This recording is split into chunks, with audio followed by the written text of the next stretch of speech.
Viewers, आप believe नहीं करोगे कि हजारों साल पहले जब पूरा यूनिवर्स बना था तब सभी प्लैनेट्स पर बहुत ही खतरनाक क्रिएचर्स हमला कर देते हैं जो कि टाइम बीतने के साथ साथ खुद को इवॉल्व करने की ताकत रखते थे। जैसे उनके पास हीलिंग पावर नहीं थी पर लड़ाई करते करते वो हील होना भी सीख जाते हैं। लेकिन जहाँ पर बुराई होती है वहाँ अच्छाई आ ही जाती है। एक इटर्नल्स नाम की टीम जिनके पास बहुत ही अलग अलग टाइप की पावर्स होती हैं, वो सब उन क्रिएचर्स से फाइट करके इंसानों को बचाते हैं। पर क्या हो वो क्रिएचर्स उनके फाइटिंग टेक्निक्स कॉपी कर लें। तो अब देखना है कि क्या वो इटर्नल्स उन क्रिएचर्स के लीडर को हरा पाते हैं या नहीं, और क्या वो अर्थ के अंदर पनप रहे एक बहुत ही बड़े मॉन्स्टर को रोक पाएंगे। लेकिन हम भी इटर्नल्स के साथ मिलकर उन क्रिएचर्स को बीट करने का ट्राई करेंगे। यहाँ पर हमें उस टाइम का अर्थ दिखाया जाता है जब प्राचीन लोग रहा करते थे। वो सब मांस और मछली खाकर अपना पेट भरते थे। एक दिन वहाँ पर वही खतरनाक क्रिएचर्स हमला कर देते हैं जो कि दिखने में काफी ज्यादा अजीब थे। वो क्रिएचर्स एक आदमी पर हमला कर देते हैं और उसे पूरा खा जाते हैं। और अब बारी थी उसके बेटे की। लेकिन जब वो क्रिएचर्स उस लड़के पर हमला करने जाते हैं तभी उस क्रिएचर को कोई दूर से मार देता है।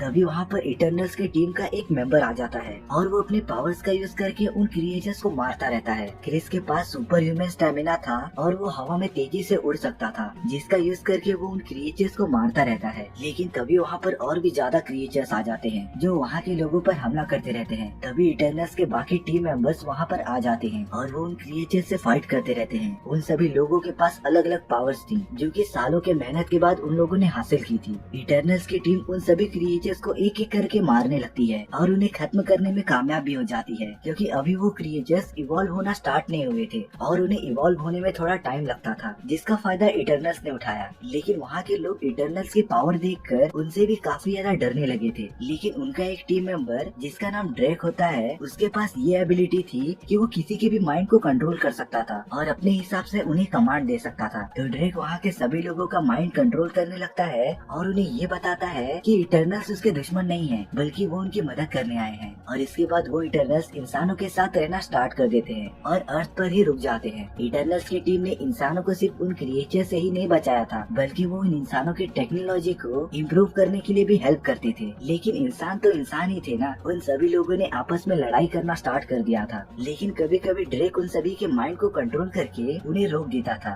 और उन इटर्नल्स के लीडर जिसका नाम अजैक था, वह अपने टीममेट्स को बताती है कि जिस सेलेस्टियल गॉड ने उन्हें बनाया था उसने सिर्फ हमें इंसानों की आबादी बढ़ाने के लिए और उन क्रिएचर्स को मारने के लिए भेजा था, और इसके अलावा वो इटर्नल्स इंसानों की और किसी भी चीजों में दखल अंदाजी नहीं कर सकते थे और यही उनका उसूल था। लेकिन कुछ टाइम बीतने के बाद अजैक अपने टीममेट्स को कहती है कि वो सब अपनी तरीके से अपनी लाइफ जी सकते हैं और जहाँ चाहे वहाँ जाकर रह सकते हैं, क्योंकि वो क्रिएचर्स पूरी तरीके से खत्म हो गए थे और अब इटर्नल्स को भी अपनी जिंदगी जीने का मौका मिलना चाहिए था। तो वो सारे इटर्नल्स वहाँ से चले जाते हैं और अर्थ के अलग अलग देशों में जाकर रहने लगते हैं। अब यहाँ पर पूरे 5000 साल बीत चुके थे, लेकिन किसी भी इटर्नल्स की उम्र नहीं बढ़ी थी क्योंकि वो सब अमर थे और कभी भी मर नहीं सकते थे। यहाँ एक इटर्नल जिसका नाम सर्सी था वो दिखाई जाती है और वो इस शहर में बच्चों को पढ़ाया करती थी जो कि अपने क्लास जाने के लिए लेट हो चुकी थी। सर्सी ने अपने एक फ्रेंड को बोलकर उन बच्चों को थोड़ी देर हैंडल करने के लिए बोल दिया था और वो जल्द से जल्द उस क्लास में पहुँच जाती है जहाँ पर उसका फ्रेंड बच्चों को अच्छे से संभाल ले रहा था। सर्सी अपने फ्रेंड जिसका नाम जॉर्ज था उसे थैंक यू बोलती है और देखने से लग रहा था कि वो दोनों काफी ज्यादा क्लोज थे। इसके बाद सर्सी अपनी क्लास शुरू कर देती है और बच्चों को पढ़ाना स्टार्ट कर देती है।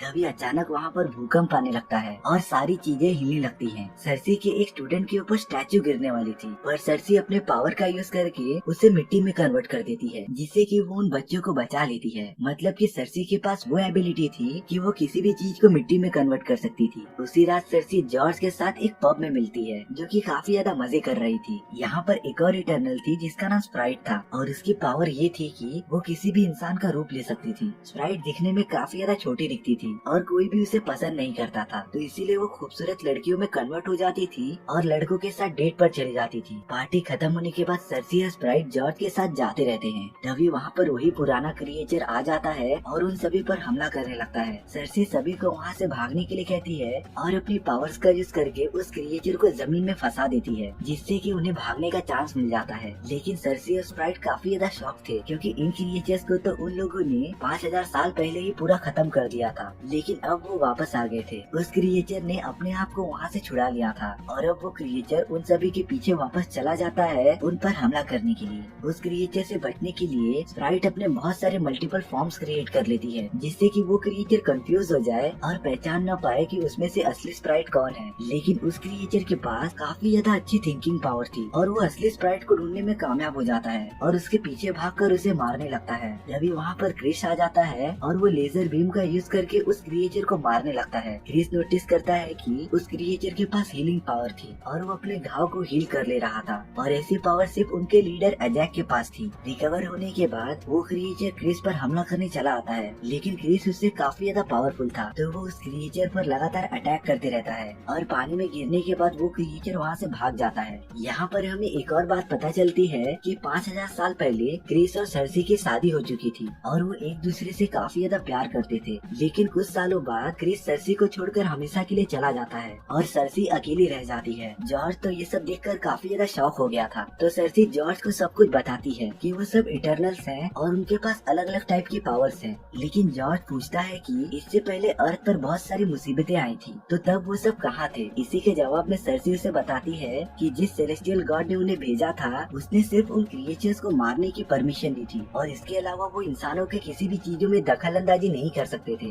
सर्सी जॉर्ज को गुड बाय कहती है और वहाँ से अपने दोस्तों के साथ चले जाती है। वो लोग अपने लीडर अजैक के पास पहुँच जाते हैं क्योंकि उन्हें अपने लीडर अजैक को इस बारे में बताना था कि वो क्रिएचर वापस आ गए हैं। जब सर्सी और बाकी सब वहाँ पर पहुँचते हैं तो वो देखते हैं कि उनकी लीडर अजैक जमीन पर पड़ी हुई है। वो काफी ज्यादा घायल थी और मरने ही वाली थी। सर्सी समझ जाती है कि अजैक को जरूर उस क्रिएचर ने ही मारा था। अजैक के मरने के बाद उसके मुंह से एक सुनहरी बॉल निकलती है जो कि सर्सी के बॉडी में चले जाती है और अब सर्सी इटर्नल्स की लीडर थी जो कि अब अपने सेलेस्टियल गॉड से बात कर सकती थी। तो अब सर्सी और बाकी सब अपनी पूरी टीम को इकट्ठा करने का डिसाइड करते हैं क्योंकि वो क्रिएचर्स अब दुगनी ताकत के साथ वापस आ गए थे तो उन सभी को कैसे भी करके उन्हें रोकना पड़ेगा। यहाँ पर वो सब अपने एक टीममेट के पास आते हैं जिसका नाम किंगो था और उसके पास ये पावर्स थी कि वो अपने हाथ से छोटी छोटी गोलियां निकाल सकता था जो कि काफी ज्यादा पावर जनरेट करती थी। किंगो अब बहुत बड़ा एक्टर बन गया था और उसने अब तक बहुत सारी मूवीज में काम कर लिया था। जब वो लोग किंगो को उसके साथ आने के लिए कहते हैं तो किंगो उन्हें बताता है कि उसने बहुत सारी मूवीज के लिए साइन किया है और वो पूरी तरीके से बिजी है। लेकिन जब किंगो को अपने लीडर अजैक के मरने का पता चलता है तो वो काफी ज्यादा शॉक हो जाता है और इसके बाद किंगो कन्विंस हो जाता है उन सभी के साथ आने के लिए। किंगो के साथ उसका मैनेजर भी आ जाता है। वो लोग किंगो के प्राइवेट जेट में थे और ऑस्ट्रेलिया की तरफ बढ़ रहे थे जहाँ पर उनके 2 और टीममेट्स रहते थे। वो सब जब ऑस्ट्रेलिया पहुँचते हैं तो उन्हें वहाँ पर एक क्रिएचर मरा हुआ मिलता है। वो समझ जाते हैं कि उनके 2 दोस्त यही कहीं हो सकते हैं। किंगो का मैनेजर अपने साथ कैमरा लेके आया था और वो सबको शूट कर रहा था जैसे कि यहाँ पर कोई फिल्म चालू हो। वो सारे लोग अपने एक टीम मेंबर के पास पहुँच जाते हैं जिसका नाम चिंग था। जब चिंग को भी ये बात पता चलती है कि उनकी लीडर मर चुकी है तो वो भी काफी ज्यादा उदास हो जाता है। इसके बाद वो लोग अपने एक दूसरे टीममेट के पास जाते हैं जिसका नाम थीना था और वो एक पेड़ के नीचे बैठकर कुछ ड्राइंग कर रही थी। थीना को हमेशा की तरह दौरा पड़ता था और दौरा पड़ने पर वो किसी को भी पहचान नहीं पाती थी और सामने आने वाले सभी लोगों पर हमला करने लग जाती थी। चिंग हमेशा थीना के साथ ही रहता था। थीना अपने पावर का यूज करके अलग अलग टाइप के हथियार बना सकती थी और वो उसी का यूज करके सभी पर हमला करने लग जाती है क्योंकि उसे अभी भी दौरा पड़ रहा था। पर स्प्राइट वहाँ का माहौल चेंज कर देती है और थीना को बताती है कि वो लोग कौन हैं और यहाँ पर क्यों आए हैं। चिंग यहाँ पर थीना को शांत करता है और वो पूरी तरीके से शांत भी हो जाती है। इसके बाद वो सब बैठकर डिनर करने लगते हैं और वो सब लगभग पूरे 5000 साल बाद वापस मिल रहे थे तो वो अपनी टीम को देखकर काफी ज्यादा खुश थे। लेकिन सर्सी यहाँ पर खाना छोड़कर उठ जाती है और बाहर चले जाती है। सर्सी उसी जगह पर आती है जहाँ पर थीना ड्राइंग कर रही थी और वो अब अजैक की दी हुई पावर का यूज करके अपने सेलेस्टियल गॉड से बात करती रहती है। सर्सी उन्हें बताती है कि वो क्रिएचर्स वापस आ गए हैं और उन सभी ने उनके लीडर अजैक को मारकर उसकी सारी पावर्स ले ली हैं। तभी उनका गॉड सर्सी को बताता है कि अर्थ पर ये सारी अनजान चीजें होना इमरजेंस की निशानी है। सर्सी के पूछने पर कि इमरजेंस क्या है, गॉड उन्हें बताता है कि उसने ही इटर्नल्स को बनाया था और उन्हें उन क्रिएचर्स को मारने के लिए भेजा था, पर उसे अपने जैसे बहुत सारे सेलेस्टियल गॉड बनाने थे। तो उस गॉड ने अपने छोटे छोटे बीज हर प्लेनेट के अंदर डाल दिए थे और उस बीज को पूरी तरीके से तैयार होने में हजारों साल लगते थे। वो बीज इंसानों से निकलने वाली एनर्जी को एब्जॉर्ब करते थे और और धीरे धीरे ग्रो होते थे। पूरी तरह ग्रो होने के बाद वो सभी प्लैनेट से बाहर निकलकर उन्हें पूरी तरीके से तबाह कर देते थे और बाकी प्लैनेट्स पर इमरजेंस कामयाब होने के लिए सर्सी और उसके टीम ने ही हेल्प किया था। लेकिन सर्सी को इस बारे में कुछ भी याद नहीं था, मतलब कि वो गॉड इटर्नल्स की सारी यादें मिटा देता था और हर इमरजेंस के बाद उनकी नई यादें स्टार्ट हो जाती थी। और इसी की वजह से थीना को दौरे आते थे क्योंकि उसे अभी भी अपने पास्ट की कुछ चीजें याद थी और अभी तक उस गॉड ने थीना के माइंड से वो सारी यादें पूरी तरीके से हटाई नहीं थी। ये सारी बातें पता चलने पर सर्सी वापस अर्थ पर आ जाती है और अपने टीममेट्स के पास जाकर उन्हें ये सब कुछ बता देती है। इसके बाद वो उन सभी से कहती है कि उन्हें इमरजेंस होने से रोकना पड़ेगा और पूरे इंसानी प्रजाति को बचाना पड़ेगा। वो सब अमेज़न के जंगलों में चले जाते हैं अपने आखिरी साथी को ढूंढने के लिए। उन जंगलों में ड्रेक रहा करता था। जब उसकी टीम ड्रेक को ये सारी बातें बताती है तब स्टार्टिंग में तो ड्रेक उनकी मदद करने के लिए मना कर देता है और उन्हें बताता है कि उसे नॉर्मल लाइफ जीनी है। पर तभी उनके टीम पर वो क्रिएचर्स हमला कर देते हैं जो कि पहले से काफी ज्यादा पावरफुल हो गए थे। किंगो यहाँ पर अपनी पावर का यूज करके उन क्रिएचर्स पर फायर करते रहता है और उन्हें दूर फेंकते रहता है। यहाँ पर उन क्रिएचर्स का लीडर क्रिस पर हमला करते रहता है और उस क्रिएचर ने पिछले बार की लड़ाई से काफी कुछ सीखा था। उस क्रिएचर ने क्रिस की फाइटिंग टेक्निक्स को समझ लिया था और उसके सारे पावर्स को जान लिया था। वो क्रिस पर हमला करते रहता है और उसके सारी पावर्स लेने लगता है। तभी वहाँ पर चिंग आ जाता है और उस क्रिएचर को मारकर दूर ढकेल देता है। चिंग अपने हाथों के पास एक पावरफुल शील्ड बना लेता है जिससे कि वो किसी भी चीजों को रोक सकता था और अपने दुश्मनों को काफी ज्यादा नुकसान पहुंचा सकता था। लेकिन जब चिंग थीना की मदद करता है और उसे बचा लेता है तभी उन क्रिएचर्स का लीडर चिंग पर पीछे से हमला करता है और अपने नुकीले टेंटिकल्स उसके बॉडी में घुसा देता है जिससे कि वो चिंग की सारी पावर एब्जॉर्ब कर रहा था। और सारी पावर्स एब्जॉर्ब करने के बाद उस क्रिएचर के बॉडी में चेंजेस आने लगते हैं और अब वो थोड़ा इंसानों की तरह दिखने लगा था। चिंग की सारी पावर चली गई थी तो वो अब मर जाता है। वो सारे क्रिएचर्स वहाँ से चले गए थे और इटर्नल्स की पूरी टीम चिंग के जाने पर काफी ज्यादा दुखी थी। यहाँ पर सर्सी और क्रिस अपने एक और टीम मेंबर से मिलने जाते हैं जिसका नाम फ्रैंक था। और जब वो दोनों फ्रैंक को ये सारी बातें बताते हैं तो वो एक झटके में उनका साथ देने के लिए तैयार हो जाता है। अब वो सारे लोग इकट्ठा हो चुके थे और इराक जाने के लिए निकल पड़े थे जहाँ पर पूरे 500 सालों से उनकी स्पेसशिप जमीन के अंदर दबी हुई थी। उस स्पेसशिप को बाहर निकालने के बाद वो सभी लोग उसके अंदर चले जाते हैं।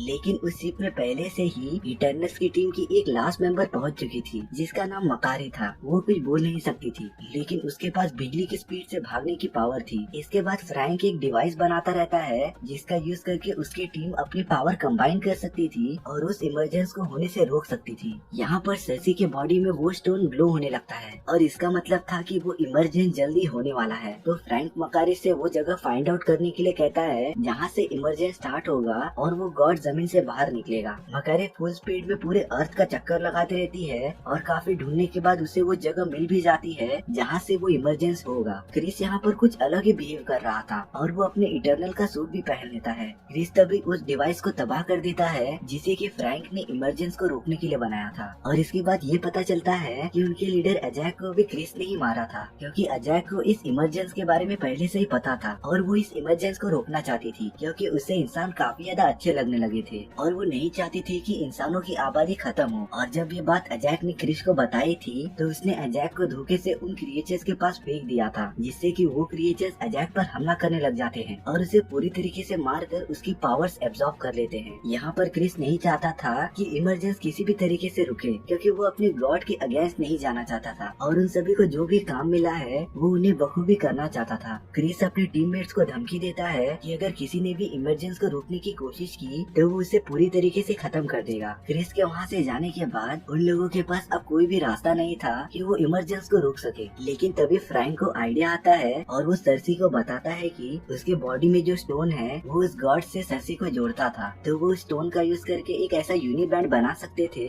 जिससे कि उस इमरजेंस को रोका जा सकता था। फ्रैंक सर्सी के बॉडी से वो स्टोन निकालता है और उसका यूज करके एक बैंड बनाता है। इसके बाद वो सब अपने स्पेसशिप को लेकर उस जगह पर चले जाते हैं जहाँ पर इमरजेंस होने वाला था। यहाँ पर क्रिस और स्प्राइट बैठकर उस इमरजेंस को होते हुए देख रहे थे। सर्सी और बाकी सब वहाँ पर आ गए थे और वो उस बैंड का यूज करके एक दूसरे से कनेक्ट हो जाते हैं जो कि उस इमरजेंस को रोकना स्टार्ट कर देते हैं। पर तभी वहाँ पर क्रिस आ जाता है और ड्रेक के ऊपर पावरफुल बीम मार देता है जिससे कि ड्रेक दूर जाकर गिर जाता है। मकारी काफी ज्यादा चिल्लाने लगती है क्योंकि वो ड्रेक को लाइक करती थी और अब वो अपनी फुल स्पीड का यूज करके क्रिस को मारते रहती है। क्रिस ने मकारी को कुछ ज्यादा ही कमजोर समझ लिया था जिसका भुगतान उसे तो करना ही पड़ेगा। मकारी क्रिस को वार करने का मौका ही नहीं दे रही थी थी और उसे लगातार मारती जा रही थी। सच में क्रिस ने आज तक इतनी मार कभी नहीं खाई थी, वो भी अपनी उम्र से छोटी लड़की से। सर्सी यहाँ पर उस इमरजेंस को रोकने अकेले ही चले जाती है और बाकी इटर्नल साथ मिलकर क्रिस के साथ फाइट करते रहते हैं और उसे काफी ज्यादा मारते हैं। वहाँ पर उन क्रिएचर्स का लीडर भी आ गया था और वो उन इटर्नल्स पर हमला करते रहता है। मकारी यहाँ पर तेजी से उस क्रिएचर के चारों ओर घूमने लगती है पर वो क्रिएचर मकारी को मारकर उसके पावर्स लेने की कोशिश कर रहा था। तभी फ्रैंक उस क्रिएचर पर हमला कर देता है और उसे मकारी से दूर ढकेल लेता है। वो क्रिएचर का लीडर एक गुफा में चले जाता है। फ्रैंक अपने पावर्स का यूज करके